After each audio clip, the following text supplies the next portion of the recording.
Bem, meu nome é Luiz Cláudio Jesse, sou comerciante, casado, pai de 4 filhos e 70 anos de idade. Iniciei o meu compromisso de cristão foi aqui na Maristela. Como que foi esse começo? Como o senhor começou a frequentar aqui a paróquia? Bem, na realidade eu era batizado, mas não era frequentador de igreja nenhuma. Inclusive, teve uma passagem que eu consegui tirar meu pai e minha mãe da igreja. Mas depois que minha mulher pediu, e eu gostava muito dela, ela pediu para que a gente começasse a participar do movimento familiar cristão aqui da Maristela. Isso foi mais ou menos em 1975. E nessa ocasião eu conheci o Padre Salgari. E a pessoa não acredita em Deus porque não tem oportunidade. E normalmente o Padre Salgari me acolheu, as dúvidas que eu tinha eu ia perguntando para ele, ele ia me respondendo, ia me satisfazendo naquelas necessidades que eu tinha, e aí praticamente foi o início da minha atividade cristã, da minha conversão propriamente dita. E como que era o Padre Salgari, o senhor que conviveu com ele naquela época? Olha, o Padre Salgari, eu posso considerá-lo um santo. Primeiro porque pela doença que ele teve, ele sofreu de câncer, ele exercia as atividades sacerdotais dele à beira-mar, perto de Santos. E lá, naquela época, 1900 e alguma coisinha, entendeu? Não tinha dízimo, ele tinha necessidade, inclusive, de alimento que não davam quase para ele, não tinha dízimo. Era uma coisa, o catolicismo naquele tempo era uma coisa meio estranha. Não era tão participativa como é hoje. Ele chegou numa das missas e falou: gente, eu precisava de um favor de vocês. Eu estou recebendo só feijão, e eu não tenho mais onde colocar feijão. E eu queria dividir. Então essa turma do lado esquerdo manda feijão, essa turma do lado da outra lateral manda arroz, essa outra turma manda carne, essa outra manda salada, e essa aqui manda um pouquinho de dinheiro para mim. Por quê? Porque ele estava passando necessidade. Aí o que ele aprontou lá fez com que ele começasse a se alimentar direito e começou a ter um pouquinho de dinheiro naquela comunidade. Impressionante. E aqui a atenção dele era fabulosa. Ele dentro, com aquela doença que ele teve, ele aparentava que ele sempre estava numa condição de sonolência. Mas na realidade ele estava ouvindo tudo. E às vezes as perguntas que a gente fazia, as colocações que a gente fazia, depois ele pegava e respondia com aquela santidade, com aquela calma, com aquela sabedoria, entendeu? Para todos os participantes desse movimento familiar cristão. Então é o que eu disse, as perguntas, aquilo que a gente ansiava, ele respondia pausadamente, com muita propriedade, e foi aí que ele conseguiu conquistar muita gente para que essa comunidade aqui fosse realmente unida e feliz. Então, assim, se o senhor pudesse definir ele numa característica, num ganho que a Maristela teve, como que o senhor definiria? A Maristela começou com ele era muito simples, humilde, uma santidade em pessoa. O que eu poderia definir ele hoje? Como um santo, simplesmente. E como foi essa doença dele, esse câncer que ele tinha? Olha, quando eu comecei aqui na Maristela, ele já tinha essa parte aqui da lateral direita, meio afundada, que se não me engano foi um tratamento que ele fez de quimioterapia, radioterapia, etc, entendeu? Então essa parte lateral direita dele aqui ficou meio afundada. E o interessante é que no fim da vida dele, eu usava fraldão porque saía muito sangue. E nas missas, entendeu? Uma das vezes ele passou até mal. E o gozado é que ninguém sabia dessa particularidade, porque quando ele falava com o bispo, que era Dom Agostinho na época, ele usava um telefone não da igreja, mas ele de fora, ele ia no orelhão, vamos dizer assim, para falar com o Dom Agostinho, entendeu? Sobre essa enfermidade que ele tinha. No que se refere à doença dele, eu estava praticamente no leito lá na Santa Casa. Inclusive o Mauro Gomes, que era o provedor da Santa Casa, também hoje falecido, um homem sensacional, não quis cobrar nem um centavo do tempo que o Padre Salgari ficou na Santa Casa. E ali se encontrava o padre da catedral na época, e Dom Agostinho. E o que sugeriram, perguntaram para o padre João Salgari, no leito da morte, vamos dizer assim, quais eram os desejos dele. E ele pediu duas coisinhas só. Primeiro, ele tinha um dinheirinho na poupança, vamos dizer, dinheiro de hoje, uns 3, 4 mil reais, porcaria, vai. Que metade fosse doado aqui para o seminário, e a outra metade que fosse entregue para os irmãos dele, que eram paupérrimos lá na Itália. E concordaram. E o outro pedido, que se fosse possível, olha a humildade do homem, que se fosse possível, como ele ficou muitos anos aqui na Maristela, que se fosse possível ele fosse enterrado aqui na igreja. E Dom Agostinho prontamente atendeu, disse o seu sim, autorizou, e ele faleceu 2, 3 dias depois, e foi sepultado aqui na Maristela.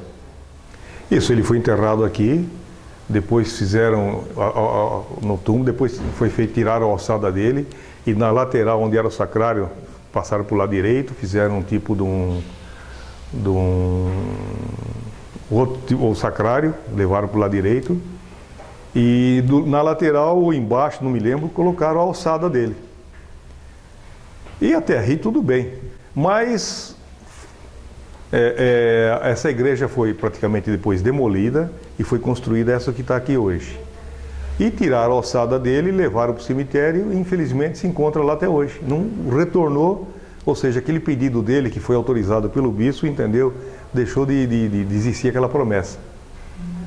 E outro detalhezinho também que eu achei interessante, quando foram construir essa igreja aqui, eu sugeri que a fachada dela fosse igual à original, que é do Monte Carmelo, onde Nossa Senhora do Carmo apareceu para São Simão Stock, e lá o nome era Stella Maris, a igreja chama-se Stella Maris, ou seja, Maristela ao contrário, não é verdade?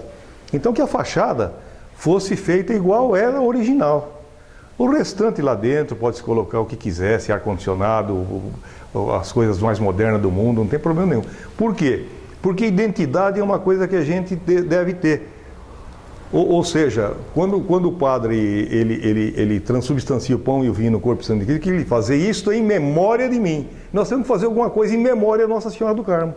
E a memória dela o que é? Se você pega a fachada dela, igual ao original, aqui, em qualquer lugar que você vá, existe aquela fachada original, você fala, essa igreja é a igreja Nossa Senhora do Carmo. E você vai se lembrar daquela que você participa na sua cidade, Presidente Prudente, que seria o caso daqui. Mas fui voto vencido, tudo bem, está uma igreja bonita. E como que era então a comunidade naquela época, antes do Padre Salgari? Olha, eu comecei aqui praticamente em 1975. E fui participando desse movimento familiar cristão, depois eu fiz o Encontro de Casal com Cristo, fui praticamente o segundo diocesano do ECC, e eu me engajei na igreja de uma tal maneira que continua até hoje. E eu acho que o Encontro de Casal com Cristo fez com que a família começasse a participar da igreja. O ECC trouxe a família para a igreja, a realidade é essa daí. E eu me senti uma pessoa bastante feliz, e comecei a participar de pastorais, etc., entendeu? Até que em 1970, se não me engano, foi 82, porque aqui começou com o Padre Barata quando era capela. Depois o Padre João Salgari foi o primeiro pároco da paróquia. Depois o Padre Aurélio, veio aqui o Padre Silvio Guiotto e depois o Padre Tutti. O Padre Silvio Guiotto voltou o Padre Aurélio e depois o Padre Tutti.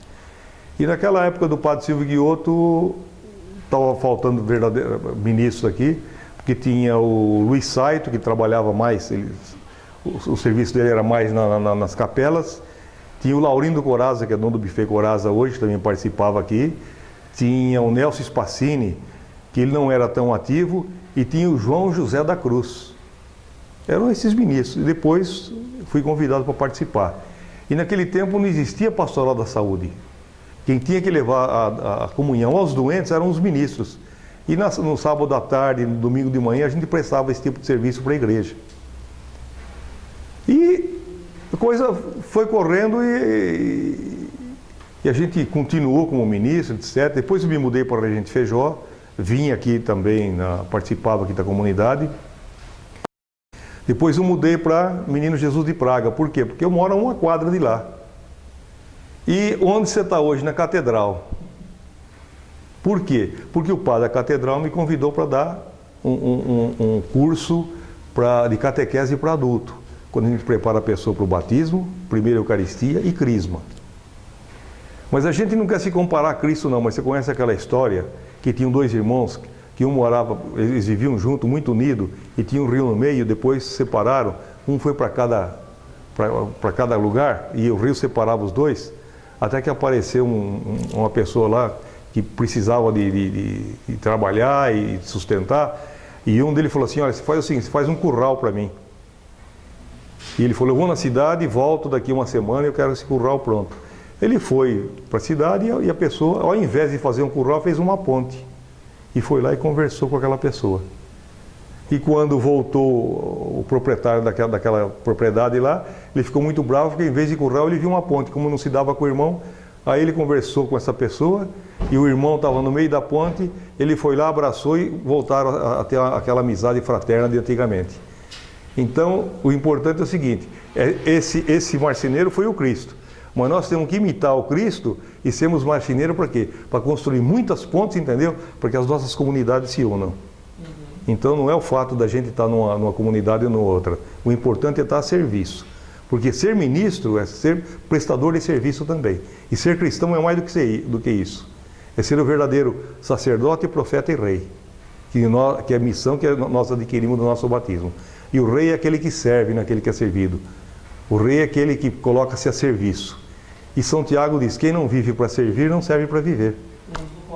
Padre Aurélio, que era um poço de sabedoria, era um particular amigo meu, era meu irmão.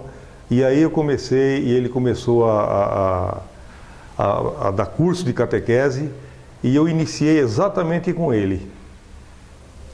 E depois eu fui fazendo com outros padres também, etc., entendeu? Eu praticamente fiz catequese com diversos padres, e durante mais ou menos uns 25 anos. É por isso que eu acho que eu estou apto para dar curso de catequese hoje. Não sou um teólogo e não sou formado em nada. Mas a prática, a vivência, a convivência faz com que a gente consiga desenvolver esse tipo de trabalho. E como que a comunidade recebeu o Padre Aurélio nessa mudança? O Padre Aurélio sempre foi muito amado aqui. O Padre Aurélio, ele era maestro por excelência, ele formava comunidade com muita facilidade. Ele era um camarada que não ficava só na paróquia, entendeu? Ele ia visitar as famílias. E interessante que aqui tinha um salão aqui que a receita era feita mais por intermédio do salão. E quando eu, uma ocasião, que eu sempre fui muito curioso, pedi para ele para dar as coordenadas de como eram as finanças aqui, eu fiquei apavorado. Eu falei, padre, nós temos que dar um jeito nisso aqui, nós temos que fazer entrar dinheiro. Aí eu e ele começamos a desenvolver a pastoral do dízimo aqui. O que nós fizemos? Ele foi comigo em todos os setores durante um ano, eram mais ou menos uns 20 setores, e depois nós falamos de dízimo, e depois no ano seguinte eu voltei sozinho, fazia culto, ou seja, hoje a gente costuma dizer que é a celebração da palavra, em todos esses setores, falando a respeito de culto, etc., do compromisso. Nós nunca colocamos a mão no bolso de ninguém, mas sim, a palestra era dirigida a responsabilidade de cada um no dízimo. Ou seja, desenvolvia aquele sistema, Malaquias 3:10 seguintes. Nós somos responsáveis pela manutenção da igreja. E depois o resultado foi excelente e passou até as atividades do salão acabaram. Toda a renda da igreja era feita por intermédio do dízimo. Depois nós começamos, junto com Ayrton Carlos Dias, que foi quem trouxe a Festa das Nações para cá, foi onde deu agigantou as finanças, vamos dizer assim, para a comunidade e formou essas entidades que cuidam de dependentes químicos, etc., entendeu? E que continua até hoje. E como que eram essas festas no salão que tinha para arrecadar dinheiro? Olha, era praticamente atendia casamentos, atendia festas de aniversário, etc. Mais casamento. Parece que sabendo de uma história que até o pessoal não, às vezes nem casava aqui, mas às vezes procurava o serviço. Exatamente, procurava o salão daqui da Maristela, porque não tinha tantos salões à disposição na cidade naquele tempo. E o salão mais famoso para casamento na época era o da Maristela.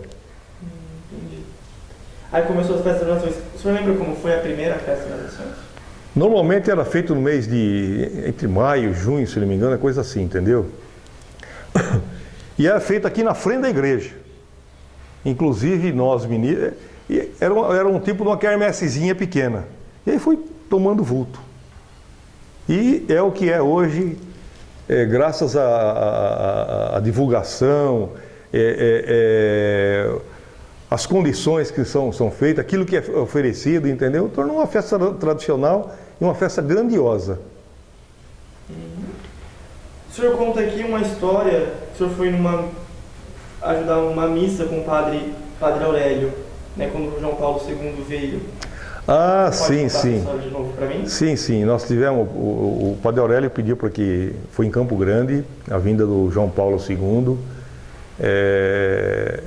e pediu para que fossem alguns ministros da Maristela. Eu me prontifiquei aí, nós fomos até lá. E o interessante, nós participamos da missa lá, e foi uma das coisas mais lindas e sensacionais e que aconteceu na minha vida. Na hora do abraço da paz, eu tive a oportunidade de cumprimentar pessoalmente e peguei na mão de João Paulo II. Foi uma experiência fora de série, entendeu? E o padre Aurélio ficou bravo porque ele não conseguiu. Mas valeu a pena a saída até lá. Fiquei conhecendo o João Paulo II pessoalmente, aliás, São João Paulo II hoje, né? Que se tornou um santo. Com o padre Aurélio, chegou depois o padre Tucci. O senhor pegou essa transição junto com ele? Sim, eu estava aqui na época que o padre Tucci ele estava lá na catedral junto com o Mancini, e o padre Aurélio o padre Aurélio tinha alguns problemas de saúde também. Ele pediu para que alguém viesse ajudá-lo. E quando o padre Tucci veio para cá, aquele jeitão do padre Aurélio, ele falou assim: olha, o seu vai ser o vigário paroquial e você o seu ajudante. Ele transferiu a responsabilidade da Maristela para o padre Tucci. Entendeu? Então você pode ver até aí a humildade, o carisma, o carinho, etc., que o padre Aurélio tem, não só pela comunidade, mas também pela fraternidade que ele tem com os próprios irmãos sacerdotes. Entendi. E como que era esse padre Aurélio, a questão da doença que ele tinha? O padre Aurélio, na realidade, acho que ele tinha um pouquinho de depressão. Ele não se sentia muito seguro. Por isso que, às vezes, uma ocasião ele foi para Mirante do Paranapanema, ele foi também a Tarabai, acho que a Tarabai, não a Mirante, a Tarabai, ele ficou lá durante um certo tempo, voltou para cá. Depois ele, se não me engano, ficou um tempinho estudando também lá no Ipiranga, em São Paulo, na ordem que ele tinha, voltou para cá. E Dom Agostinho sempre foi muito carinhoso com ele, porque sabia desse tipo de problema. Então, tudo que ele pedia para o Dom Agostinho oferecia. E numa das vezes também, ele foi lá em Assis, ficou com o Dom Maurício lá também por pouco tempo, e voltou para Maristela. E acabou terminando os seus dias aqui na Maristela, e acredito que feliz, viu? E aí então também derrubaram a igreja antiga, tiveram essa ideia para construir igreja nova. O senhor lembra características da igreja antiga que o senhor pode contar? Lembro. Era uma igreja um tanto quanto pequena, mas uma igrejinha com acústica fabulosa, entendeu? Um belo de um altar e uma acolhedora. O que podia dizer mais? Uma igrejinha que você sentia que tinha realmente e verdadeiramente a presença de Cristo lá. E como foi essa transição? Como que a comunidade reagiu? Como que foi esse período de adaptação? Olha, quando a igreja ficou pronta, eu já não estava mais aqui. Eu já estava morando em Regente Feijó. Entendeu? Mas acho que não teve problema nenhum, entendeu? Porque veio com uma igreja bonita, principalmente no seu interior, com ar-condicionado, com mais estrutura, enfim, uma igreja que atende a todas as necessidades da igreja moderna de hoje. Uma bela sacristia. Então, uma capela do sacrário excepcional, que é o que a liturgia manda hoje, entendeu? Que o sacrário não fique mais atrás do altar, e sim uma capela separada. Então, atendeu a todas as exigências litúrgicas que a igreja tem hoje. Ah, sim, tem um fato muito importante. Eu, com 33 anos de idade, e minha esposa também, ela teve uma leucemia mieloide aguda e ela veio a falecer. E eu perdi o chão, em tudo e por tudo. E o que aconteceu? Eu tive uma pessoa que me acolheu verdadeiramente, que senão estaria na sarjeta, que foi o Padre Aurélio. Então, todas as dificuldades que eu chegava a ter, quase que tinha entrado praticamente em estado de depressão, um depressivo curou o outro que estava iniciando a depressão. É impressionante isso aí. E outro, sei lá se pode considerar milagre, entendeu? A minha atual esposa, eu a conheci dentro da Maristela, entendeu? Começamos a nos flertar, me casei com ela e eu ganhei na loteria 2 vezes, com as 2 esposas a que eu tive e a que eu tenho. Isso aí graças ao quê? Sei lá, a Nossa Senhora do Carmo. E se o senhor pudesse definir a Maristela na sua vida, como o senhor definiria? Olha, o primeiro amor você nunca esquece. O meu processo de conversão, que leva à salvação, iniciou aqui na Maristela. Eu estou tentando fazer com que esse processo vá até os últimos dias da minha vida. Eu jamais posso tirar da cabeça aquilo que está no meu coração, que é a paróquia Nossa Senhora do Carmo. E se o senhor pudesse resumir ela em uma palavra, a Maristela, a comunidade da Maristela? O amor da minha vida.